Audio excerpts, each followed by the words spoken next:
Hello दोस्तों, welcome to you my YouTube channel. मैं नीरज कुमार आपका एक बार फिर से स्वागत करता हूं। दोस्तों, आपकी तैयारी को ध्यान में रखते हुए मैंने 50 प्रश्नों की एक दूसरी श्रृंखला तैयार की है, जो कि सभी महत्वपूर्ण विषयों के प्रश्नों जैसे इतिहास, भूगोल, राजनीतिक शास्त्र, साइंस है और तुम्हारे इकोनॉमिक्स है के जो सभी महत्वपूर्ण विषय के जो प्रश्न हैं उनको संकलित कर मैंने तैयार किया है।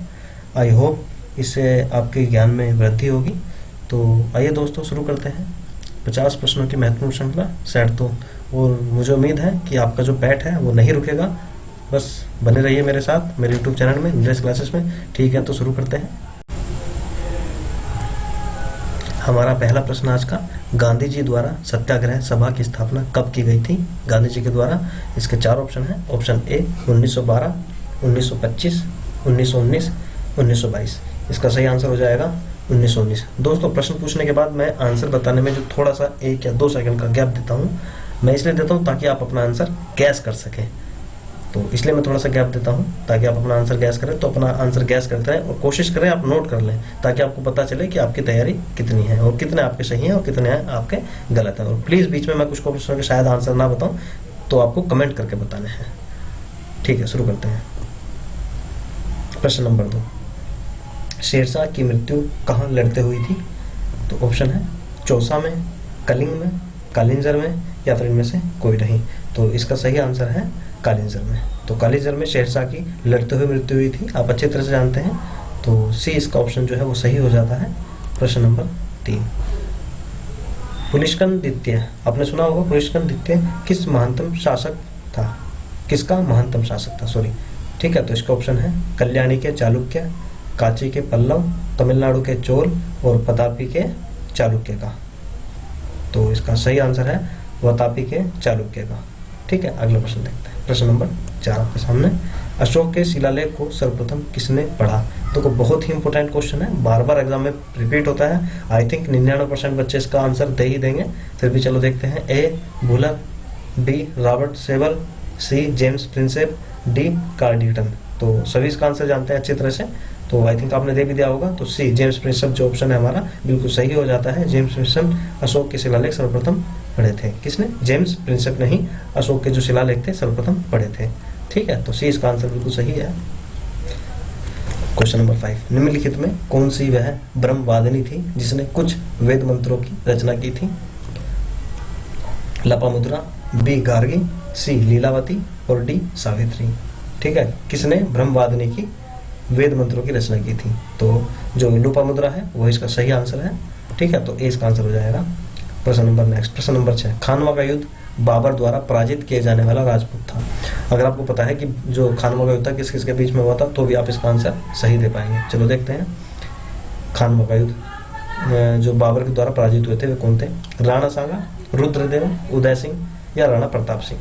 अच्छी तरह से जानते हैं। ए जो ऑप्शन है राणा सांगा, उन्हीं के बीच में खानवा का युद्ध हुआ था, तो राणा सांगा सही हो जाएगा। प्रश्न नंबर 7, नौजवान भारत सभा किसने स्थापित की थी? नौजवान भारत सभा किसने स्थापित की थी? ऑप्शन, अरे सॉरी, इसके जो ऑप्शन है वो ऊपर नीचे हो गए हैं। तो डी ऑप्शन है बीसी पाल, बी ऑप्शन है डी सुब्रमण्यम अय्यर, ए सरदार भगत सिंह, सी रुक्मणी लक्ष्मीपत।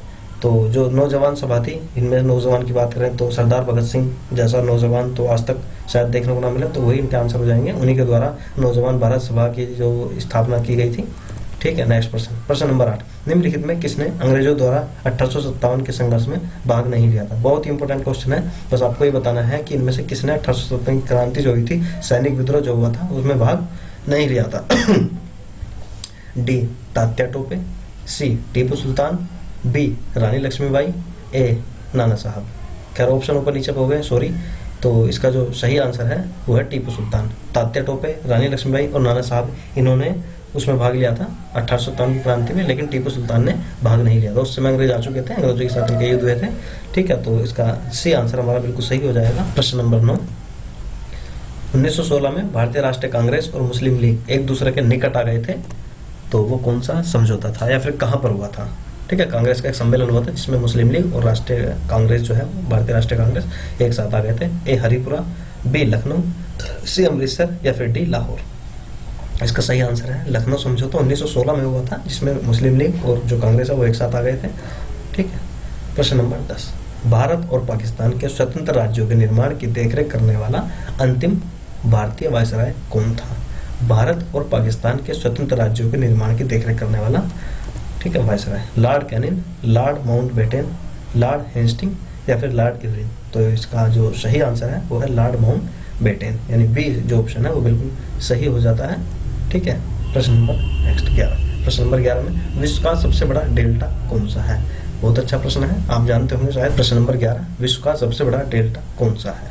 ऑप्शन आपके सामने, ए सिंधु नदी delta, B Amazon delta, C Danube delta, D Ganga Brahmaputra delta. बहुत ही अच्छा इसका प्रश्न है और इसका जो आंसर है वो हो जाएगा तुम्हारा डी गंगा ब्रह्मपुत्र डेल्टा, जिसे सुंदरवन डेल्टा भी कहते हैं। ठीक है, प्रश्न नंबर नेक्स्ट, सुएज नहर किस किस को जोड़ती है? देखो सुएज नहर जो है वो किसको किससे जोड़ती है? ठीक है, भूमध्य सागर और लाल सागर को जोड़ती है, बाल्टिक और कैस्पियन सागर को जोड़ती है, सी भूमध्य सागर और उत्तरी सागर को जोड़ती है, डी लाल सागर और कैस्पियन सागर को जोड़ती है। तो जो सुएज नहर है ये आप जानते हैं मिस्र में है, ये भूमध्य सागर जो यूरोप के नीचे अफ्रीका के ऊपर है और लाल सागर जो एशिया और अफ्रीका के बराबर में है, इन दोनों को जोड़ती है। तो इसका ए आंसर जो ए ऑप्शन है वो बिल्कुल सही हो जाएगा, भूमध्य सागर और लाल सागर को जोड़ती है। प्रश्न नंबर 13, वायु में किसकी मात्रा सर्वाधिक होती है? आप अच्छी तरह से जानते हैं, ऑक्सीजन, कार्बन डाइऑक्साइड, नाइट्रोजन और आर्गन। तो आपको पता ही है कि वायु में 78% नाइट्रोजन होती है। उसी प्रकार हमारा जो सी ऑप्शन है वो बिल्कुल सही हो जाएगा, नाइट्रोजन इसका सही आंसर है। नाइट्रोजन की मात्रा वायु में सबसे ज़्यादा होती है, उसके बाद ऑक्सीजन है लगभग 21%। ठीक है, प्रश्न नंबर 14, निम्नलिखित में सबसे पुरानी पर्वत श्रृंखला कौन सी है? ये पर्वत कौन सा है? सतपुड़ा, नीलगिरी, हिमालय और अरावली। तो ये जो बाकी ए बी और सी है सब नए पर्वत है, हिमालय नया पर्वत है, लेकिन जो अरावली है वो सबसे प्राचीन, दुनिया की सबसे प्राचीन पर्वत श्रृंखलाओं में से एक है, बल्कि सबसे प्राचीन श्रृंखला है, यह है अरावली, यानी डी इसका आंसर जो है बिल्कुल सही हो जाएगा, अरावली पर्वत श्रृंखला सबसे प्राचीन है। प्रश्न नंबर 15, प्रथम वित्त आयोग के अध्यक्ष कौन थे? प्रथम वित्त आयोग के अध्यक्ष कौन थे? ए के संथानम, बी के सी नियोगी, सी ए के चंद या फिर डी पीवी राजामन्नार। ठीक है, तो इसका सही आंसर है के सी नियोगी। के सी नियोगी भारत के प्रथम वित्त आयोग के अध्यक्ष थे। ठीक है, प्रश्न नंबर नेक्स्ट, प्रश्न नंबर 16, भारत में कृषि आय कर लगाया जा सकता है? कृषि आय कर जो लगाया जाता है वो किसके द्वारा लगाया जाता है? राज्य सरकार द्वारा, केंद्र सरकार द्वारा, स्थानीय सरकारों द्वारा, केंद्र तथा राज्य सरकारों द्वारा। तो ये जो कृषि आय कर लगाया जाता है ये सिर्फ केंद्र के द्वारा लगाया जाता है, तो केंद्र सरकार, इसका बी जो ऑप्शन है वो बिल्कुल सही हो जाएगा, केंद्र सरकार द्वारा। नई आर्थिक नीति किससे संबंधित है? नई आर्थिक नीति किससे संबंधित है? उदारीकरण, निजीकरण, विश्व व्यापारीकरण या फिर ये सभी। तो नई आर्थिक नीति की बात करें तो उसमें तीनों जो हमारी संरचनाएं हैं तीनों आ जाएंगे, उदारीकरण, निजीकरण और विश्व व्यापीकरण। तो डी इसका जो ऑप्शन है बिल्कुल सही हो जाएगा। ठीक है, आगे देखते हैं। प्रश्न नंबर 18, उद्योग किस पंचवर्षीय योजना में विकसित हुआ? ये पंचवर्षीय योजना के बारे में आपने सुना होगा, फिलहाल तो नहीं चल रही, लेकिन जो पंचवर्षीय योजना है ये पैट के एग्जाम के लिए बहुत महत्वपूर्ण है, आप एक बार देख लेना अच्छे से। तो इसमें पूछा गया है उद्योग किस पंचवर्षीय योजना में विकसित हुआ? ए द्वितीय, बी चतुर्थ, सी पंचम या डी षष्ठ यानी छठा। तो द्वितीय मतलब दूसरा, चतुर्थ मतलब चौथा, पंचम मतलब पांचवा और डी मतलब छठा। तो इनमें से किस पंचवर्षीय योजना में उद्योग विकसित हुआ? तो इसका जो सही ऑप्शन है वो है ए, वो द्वितीय। तो दूसरे जो पंचवर्षीय योजना थी उसमें ही उद्योग विकसित हुआ था। प्रश्न नंबर 19, बैंकिंग के क्षेत्र में सीबीएस में सी का पूर्ण रूप क्या है? जो बैंकिंग में आपने सुना होगा सीबीएस, उसमें जो सी की फुल फॉर्म होती है वो क्या है? ए फॉर कोर, बी क्रेडिट, सी मतलब कंप्लीट और डी मतलब कंटिमेंट। तो जो सीबीएस होता है उसका मतलब होता है कोर बैंकिंग सोल्यूशन। तो इस हिसाब से सी मतलब कोर, यानी ए ऑप्शन जो है वो बिल्कुल सही है। तो ठीक है, प्रश्न नंबर 20, भारत में त्रिस्तरीय पंचायती राज प्रणाली का प्रस्ताव किसने दिया था? बहुत ही इंपॉर्टेंट है। त्रिस्तरीय पंचायत राज प्रणाली, बलवंत राय मेहता समिति, अशोक मेहता समिति, रॉयल कमीशन या फिर इनमें से कोई नहीं। बहुत ही अच्छा सवाल है, इसका जो ऑप्शन है वो है बलवंत राय मेहता समिति, ए जो ऑप्शन है वो बिल्कुल सही है। ठीक है, नेक्स्ट प्रश्न नंबर 21, मध्य प्रदेश का उच्च न्यायालय की जो पीठ है वो कहाँ पर है? ए भोपाल में, बी जबलपुर में, सी ग्वालियर में या फिर डी इंदौर में। तो इसका जो सही ऑप्शन है वो है जबलपुर। मध्य प्रदेश जो उच्च न्यायालय की पीठ है वो है जबलपुर में। ठीक है, प्रश्न नंबर 22, महाराष्ट्र में कुल संसदीय सीटें यानी राज्यसभा का जो निर्वाचन क्षेत्र है वो कितने हैं? ए 11, बी 19, सी 10, डी 1। तो एक तो हो ही नहीं सकता, सीधी सी बात है। तो बी इसका हमारा जो ऑप्शन है वो बिल्कुल सही है। 19 संसदीय क्षेत्र या संसदीय सीटें राज्य निर्वाचन क्षेत्र की वहाँ पर हैं, तो इसलिए बी ऑप्शन बिल्कुल सही है। प्रश्न नंबर 23, मौलिक अधिकारों की सूची में संपत्ति के अधिकार को कब हटाया गया? तो वो मौलिक अधिकार पहले 7 थे, फिलहाल 6 हैं। उसमें जो संपत्ति का अधिकार था उसको मौलिक अधिकारों से हटाकर कानूनी की श्रेणी में रख दिया गया था। तो कब? ए 1980, बी 1977, सी 1975 या फिर डी 1978। संपत्ति के अधिकार की बात करें तो 44वें संविधान संशोधन के द्वारा 1978 में, देखो 42वां संविधान संशोधन 1976 में हुआ था और 44वां संविधान संशोधन 1978 में हुआ था। तो डी इसका सही आंसर है। उसी के द्वारा इसको हटाकर कानूनी अधिकार बना दिया गया था संपत्ति के अधिकार को। वर्तमान में ये आर्टिकल 31 है, वर्तमान में ये मौलिक अधिकार नहीं है, कानूनी अधिकार है। ठीक है। 24 भारत में संघ राज्य क्षेत्रों के कितने हैं, यानी भारत में कितने केंद्र शासित प्रदेश हैं, ऐसे भी हम कह सकते हैं। ए 8, बी 7, सी 6 या फिर डी 9। तो जो इसका सही आंसर है वो है ए 8। इस समय वर्तमान में 8 केंद्र शासित प्रदेश हैं भारत में। प्रश्न नंबर 25, तारों के टिमटिमाने का क्या कारण है? बहुत ही इंपॉर्टेंट है। प्रकाश का परिक्षेपण, पूर्ण आंतरिक परावर्तन, वायुमंडलीय परावर्तन या वायुमंडलीय अपवर्तन। देखो तारे हमें टिमटिमाते हुए क्यों दिखाई देते हैं? तारे हमें टिमटिमाते हुए इसलिए दिखाई देते हैं क्योंकि तारे हमसे इतनी दूर हैं, हमारी जो सीधे नजरें हैं वो तारों तक नहीं पहुंच पाती। जब हम तारों की जो रोशनी है हमारे तक आती है तो बीच में जो वायुमंडल है उसमें थोड़ा सा ये गड़बड़ हो जाता है, उसी के कारण हम तारों को सीधे नहीं देख सकते, हमें लगता है कि तारे टिमटिमा रहे हैं। तो वायुमंडलीय अपवर्तन के कारण ही ये टिमटिमाते हुए नजर आते हैं।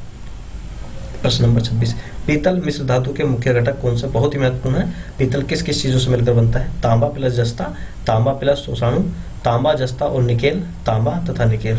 तो ए जो ऑप्शन है वो बिल्कुल सही है, तांबा तथा जस्ता, इन दोनों से मिलकर ही पीतल का निर्माण होता है।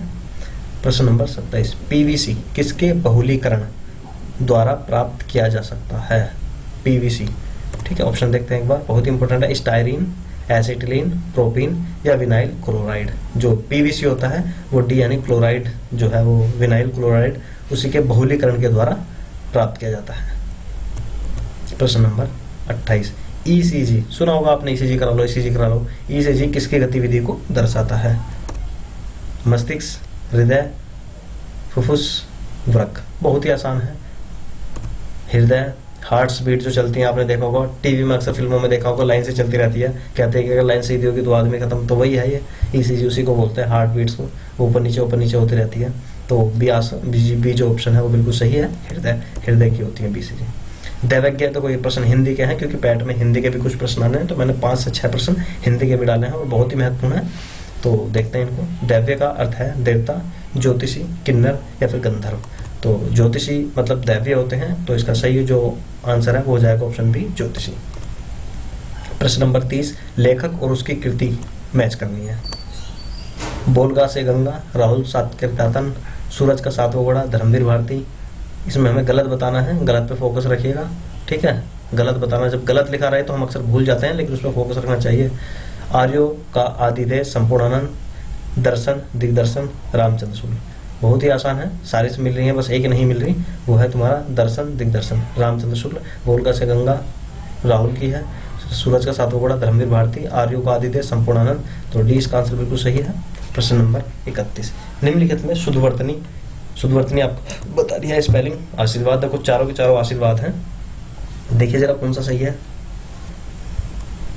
मेरे हिसाब से सी बिल्कुल सही है, तो वही इसका आंसर हो जाएगा। ये बहुत आता है एग्जाम में, 2-4 इंपोर्टेंट है, जैसे कवियत्री है, आशीर्वाद है, ये 2-4 वर्ड है, तो इसका सही आंसर हो जाएगा सी। 33, श्री गणेश शब्द का विलोम है। देखो श्री गणेश का अपोजिट बताना है, इति श्री, अथ या इत्यालम। देखो श्री गणेश का क्या मतलब होता है? श्री गणेश का मतलब होता है किसी कार्य को शुरू करना, श्री गणेश कहलाता है, और किसी काम को खत्म करना, इति श्री। तो बी इसका जो ऑप्शन है वो बिल्कुल सही है, तो इति श्री सही आंसर हो जाएगा। प्रश्न नंबर पुनर्जन्म, संधि विच्छेद कीजिए। बहुत ही इंपॉर्टेंट है, बहुत ही आसान है। विसर्ग वाली संधि है, जिसमें विसर्ग लगा होगा वही आंसर होगा। विसर्ग 2 में आता है, देखो ये बी और सी तो बिल्कुल निकल जाएगा। विसर्ग वाली संधि है, जब रे लगा हो तो विसर्ग वाली संधि होती है। पुनः जन्म या फिर पुनः आजन्म, तो सीधी सी बात है पुनः जन्म ही होगा, तो ए इसका आंसर हो जाएगा। पुनः जन्म यानी पुनर्जन्म हो जाता है, विसर्ग लगा है तो। प्रश्न नंबर 34, ये करंट का क्वेश्चन है, क्योंकि करंट के भी कुछ क्वेश्चन आएंगे। जून 2021 में संपन्न बैडमिंटन प्रतियोगिता यूनेस्को स्विस ओपन 2021 में महिला एकल वर्ग का खिताब किसने जीता? बहुत ही इंपॉर्टेंट है। Carolina Marin, PV Sindhu, Saina Nehwal या फिर पोर्नवाली चंचुमोंग? तो इसका सही आंसर है कैरोलिना मारिन। ठीक है, इन्हों के द्वारा ही बैडमिंटन प्रतियोगिता स्विस ओपन 2021 में महिला एकल वर्ग का खिताब जीता गया। ठीक है, आगे देखते हैं। प्रश्न नंबर 35, जून 2021 में G7 राष्ट्रों का 47वां शिखर सम्मेलन कहाँ आयोजित किया गया? ऑप्शन देखते हैं। बियारिज, कार्बिज, बे कार्नवाल, क्यूबेक सिटी या फिर ताउरी मीना? तो 2021 में जो G7 देश हैं उनका 47वां शिखर सम्मेलन कहाँ पर हुआ? तो उसका जो ऑप्शन है कार्बिज के कार्नवाल में इनका जो 2021 में G7 का जो 47वां शिखर सम्मेलन वो आयोजित हुआ। ठीक है, अगला प्रश्न देखते हैं। भारत में योजना आयोग का गठन किस वर्ष किया गया था? योजना आयोग बहुत ही इंपॉर्टेंट है। योजना आयोग 1947, 1950, 1949, 1952? तो इसका सही आंसर है योजना आयोग की बात करें तो 1950 में योजना आयोग की स्थापना हुई थी। तो इसका जो पहला गठन था 1950 में किया गया। Very good. प्रश्न नंबर 37, अंतर्राष्ट्रीय महिला दिवस पहली बार कब मनाया गया? अंतर्राष्ट्रीय महिला दिवस 10 जून को, 7 मई को, 22 जून को या फिर 8 मार्च को? तो शायद 8 मार्च में दिखाई नहीं दे रहा, सॉरी, मैं चाहूँगा डी जो ऑप्शन है वो 8 मार्च है। तो इसका सही आंसर भी 8 मार्च होगा क्योंकि 8 मार्च को अंतर्राष्ट्रीय महिला दिवस मनाया जाता तो पहली बार भी जब मनाया गया होगा। प्रश्न नंबर नेक्स्ट, हुमायूं ने एक दिन का राजा किसे बनाया था? अकबर को, निजाम सिक्के को, शेरशाह सूरी को या फिर इनमें से कोई नहीं? ये थोड़ा सा कटा हुआ है, कोई बात नहीं। हुमायूं ने एक दिन का राजा किसे बनाया था? तो इसका जो सही आंसर है वो है निजाम सिक्का, क्योंकि निजाम सिक्के ने उसके एक बार जान बचाई थी तो इसीलिए उसने भविष्य में कहा था यदि मैं राजा बनूंगा तो मैं तो एक दिन का राजा बनाऊंगा, और निजाम सिक्का को राजा बनाया गया। इसने बहुत सारे काम भी किए थे, खैर छोड़िए, कभी हिस्ट्री पढ़ाऊंगा तो बताएंगे इसके बारे में। तो इसका जो आंसर है वो है निजाम सिक्का। प्रश्न नंबर 39, डगमारा जल विद्युत परियोजना का निर्माण किस नदी पर किया जाएगा? करंट का क्वेश्चन है। डगमारा जल विद्युत परियोजना, ए गंगा नदी, बी स्वर्णरेखा नदी, सी कोसी नदी, डी गोदावरी नदी? तो इसका जो सही आंसर है वो है ऑप्शन ए गंगा नदी। गंगा नदी पर डगमारा जल विद्युत परियोजना का निर्माण किया जाएगा। प्रश्न नंबर 40, मई 2021 में किसे टेम्पटन पुरस्कार प्रदान किए जाने की घोषणा की गई है? 2021 में टेम्पटन पुरस्कार सुजान हरकुलम, डॉक्टर जेन डुगाल, सारा इमारी वॉकर या फिर मार्शल ग्लीसर? 2021 में टेम्पटन पुरस्कार 2021, तो इसका बी ऑप्शन है बिल्कुल सही है, डॉक्टर जेन गुडाल। प्रश्न नंबर 41, मुलाग मेडल पाने वाला विश्व का पहला क्रिकेटर कौन है? मुलाग मेडल पाने वाला स्टीव स्मिथ, सिराज अहमद, ऋषभ पंत या फिर अंजंग रहाणे? तो अंजिक्य रहाणे जो है वही पहला क्रिकेटर हैं जिन्होंने मुलाग मेडल अभी लिया है। ठीक है, तो प्रश्न नंबर 42, किस भारतीय राज्य में गमछा एक सांस्कृतिक प्रतीक माना जाता है? ठीक है, बहुत इंपॉर्टेंट, आप जानते होंगे केरल, राजस्थान, असम या फिर हरियाणा? तो इसका जो सही आंसर है वो है असम। असम में जो गमछा होता है वो एक सांस्कृतिक प्रतीक होता है, उसको सम्मान में दिया जाता है। ठीक है, वाइड एंड अदरवाइज एक सैल्यूट टू लाइफ लेखिका है? किरण देसाई, जोया हसन, सुधा मूर्ति या फिर अमृता प्रीतम? तो जो सुधा मूर्ति है उनके द्वारा वाइज एंड अदरवाइज एक लेखिका है जो लिखी है उन्होंने। प्रश्न नंबर नेक्स्ट, राष्ट्रीय पुरस्कार अकादमी कहाँ है? बहुत इंपॉर्टेंट प्रश्न है। राष्ट्रीय पुरस्कार अकादमी कहाँ पर स्थित है?